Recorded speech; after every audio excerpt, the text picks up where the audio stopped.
How to find pond leak. Hey guys, ngayong araw ay tuturuan ko kayo paano hanapin ang butas o pond leak ng inyong koi pond. Ito man ay pond liner na katulad nito or concrete koi pond. Ganito lang paghanap nyo guys, lagyan nyo lang ng gatas ang tubig ng inyong koi pond.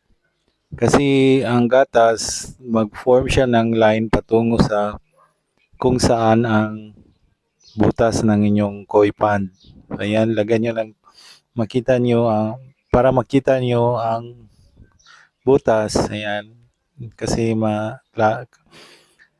klaro ang milk. Tignan nyo, nagpo-form na siya, cloud form.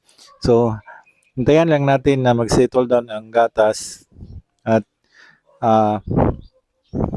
maggagawa siya ng linya patungo saan ang butas. Ayan.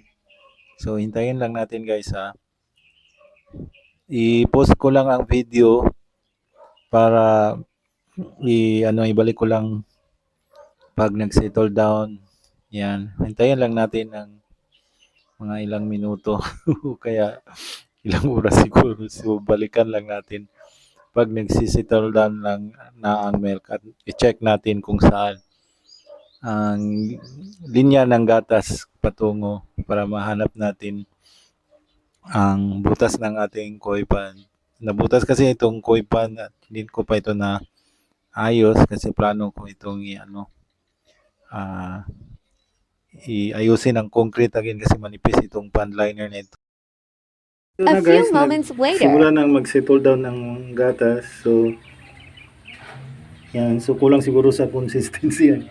Nagawa natin.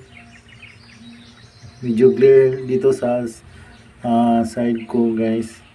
Pasensya na kayo guys, pero kung sa inyo, maklaro talaga ninyo guys na magpo-form ang milk, mag-settle down ang milk. Siguro wala dito guys ang butas. Ayan, nag-settle down oh.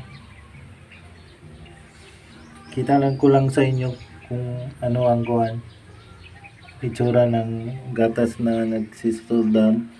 Basta guys, kung saan meron ng butas, mapurma ang gatas ng linya.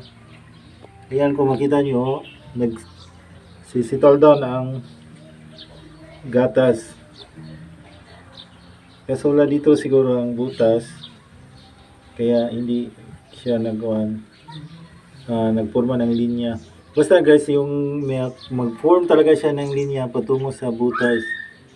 Pag mag-settle down na siya. So, ganyan lang guys ang paghanap ng leak ng inyong koi pond.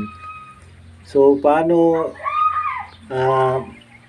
ayusin, magawa na lang ako ng video ulit. Okay guys, itong video ito na lang ay kung paano hanapin ang butas ng inyong koi pond. So, kung meron kayong katanungan, mag-comment down lang kayo sa video ko guys at share and like sa mga koi fish friends natin para meron silang idea.